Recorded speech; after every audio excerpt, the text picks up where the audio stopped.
बार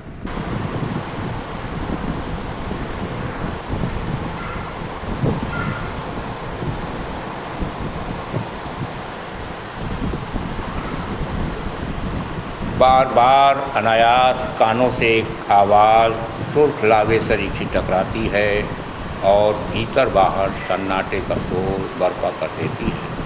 यकीन नहीं होता कि होठों की प्रत्यंचा पर कड़क बिजली जैसी आवाज़ दूर, बहुत दूर शून्य में विलीन हो गई है।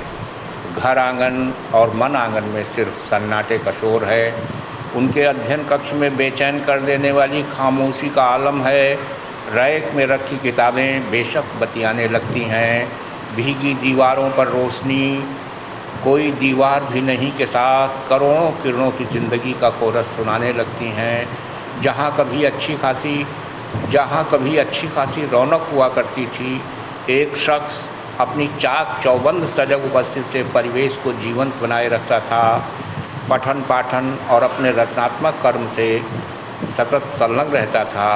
वहाँ इस कदर सन्नाटे का शोर, ऐसे एक नहीं अनगिनत सवाल कवि, लेखक, अनुवादक, वरिष्ठ पत्रकार, बड़े भाई सुरेश सलील के संदर्भ में कौन जाते हैं, जिनके जवाब शायद सवाल बनकर ही कौनते रहेंगे। विगत 22 फरवरी को उनका निधन हुआ था।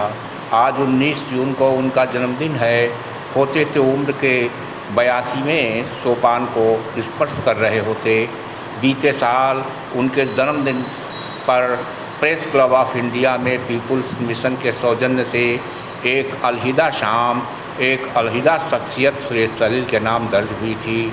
इस आयोजन में साहित्य पत्रकारिता लोक के विशिष्ट हस्ताक्षर असगर वजाहत, राम शरण जोशी, इब्बार रब्बी, विष्णु नागर, राजेश जोशी, ईश मिश्रा, चंद्र प्रकाश झा, सीपी, महेश दर्पण, ओम पीयूष, जेपी शर्मा त्रयंबक, अमित कुंडू आदि ने अपनी अहम शिरकत दर्ज कराई थी। वैचारिक संगोष्ठी, संस्मरण, कविता पाठ के परिवेश ने सलील जी में अतिरिक्त ऊर्जा का संचार साफ दिखाई देने लगा था। लेकिन सलील जी के जन्मदिन के इस 82वें मौके पर न सिर्फ उनकी लाइब्रेरी उदास है, बल्कि परिवेश में अजीब सा सन्नाटा पसरा है। बेशक उनकी किताबें उनकी ऊर्जा का एहसास कराते बातें करती रहती हैं।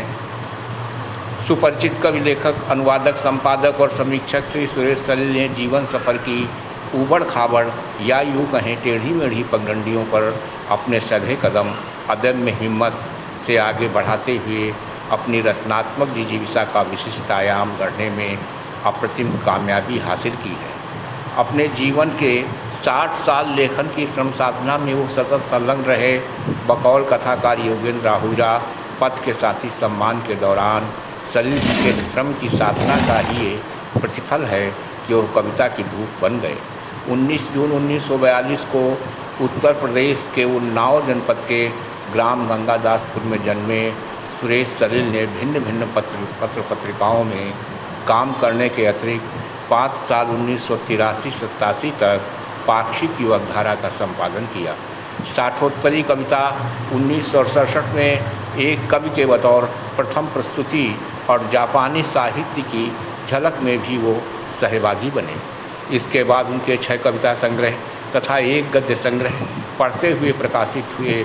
इसके अतिरिक्त 20वीं सदी के विश्व कविता का संचयन, रोशनी की खिड़कियाँ, 31 भाषाओं के 112 कवि तथा नाजिम हिकमत, पाब्लो नेरूदा, लोरका, इशिकाना, तात्सुबोकी, जापानी, निकोलास गिवेन, हंस माग्नोस, एन सेंस, बर्गर कवाफी के काव्यानुवादों के संचयन स्वतंत्र पुस्तक के रूप में प्रकाशित, रविंद्रनाथ ठाकुर और काव्यकृति श्यामली और उनकी चुनी हुई कविताओं का संचयन, मऊआ गीत सीधे बांग्ला से अनुदित, माइकल एंजेलो इतालवी शिल्पी, हब्बा खातून आदि कवियों के काव्यानुवाद पहल पुस्तिका के रूप में आए। अमीर खुसरो, कबीर से लेकर परवीन शाकिर तक कारवाने गज़ल प्रकाशित, कविता सदी शमशेर, नागार्जुन, त्रिलोचन, कुंवर नारायण, कैलाश वाजपेयी की चुनी हुई कविताओं का संकलन संपादन, श्रीधर पाठक की रचनावली का 2 खंडों में संपादन, इसके साथ ही गणेश शंकर विद्यार्थी के जीवन कृतित्व पर विशेष कार्य। गणेश शंकर विद्यार्थी की रचनावली का 4 खंडों में संपादन, उनकी जीवनी का लेखन और उनकी जेल डायरी पर विशेष कार्य। 1920 में औपनिवेशिक शासन द्वारा देश में भी हूँ मिस्र परदेसी, देश में भी हूँ मिस्र परदेसी, फिर शिकायत किसी से क्यों करो। क्या बात। देश में भी हूँ मिस्र परदेसी, फिर शिकायत किसी से क्यों कर हो। अपने हिस्से की मैंने खुद ले ली। क्या बात। अपने हिस्से की मैंने खुद ले ली, फिर शिकायत किसी से क्यों कर हो। कुल जहाँ है गिरफ्त खूरे जी, कुल जहाँ है गिरफ्त खूरे जी, फिर शिकायत किसी से क्यों कर हो। और घर गृहस्थी के साथ दरवेशी, घर गृहस्थी के साथ दरवेशी, फिर शिकायत किसी से क्यों कर हो। और इतना बेआबरू हूँ पहले ही, फिर शिकायत किसी से क्यों कर। क्या बात है, बहुत बहुत। गुल किए रोशनी गुमसुम सा यहाँ पे बैठा हूँ। क्या बात है। गुल किए रोशनी गुमसुम सा यहाँ पे बैठा हूँ। वजह तो होगी बताना मगर नहीं आता, कहाँ से उजड़ के आया। एक बार और कहिए उसे, क्या बात है, दोबारा कहिए। गुल किए रोशनी गुमसुम से यहाँ पे बैठा हूँ, वजह तो होगी बताना मगर नहीं आता। कहाँ से उजड़ के आया, लुटा किस दर पे सरमाया, बताना तो ये ज़माना बताता तो ये ज़माना अगर नहीं आता। नहीं आता।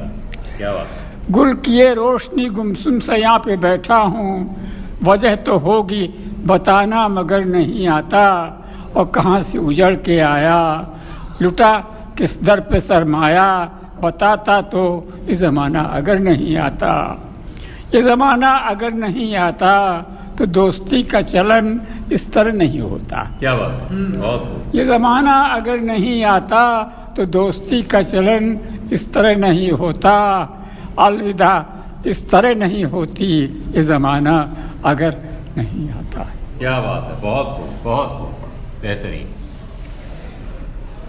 एक सुनिए, ये कोशिश मैंने की थी और ये कोशिश पूरी इसलिए नहीं हो पाई कि इसकी कहानी किस्सा में नहीं पूरा बना पाया था।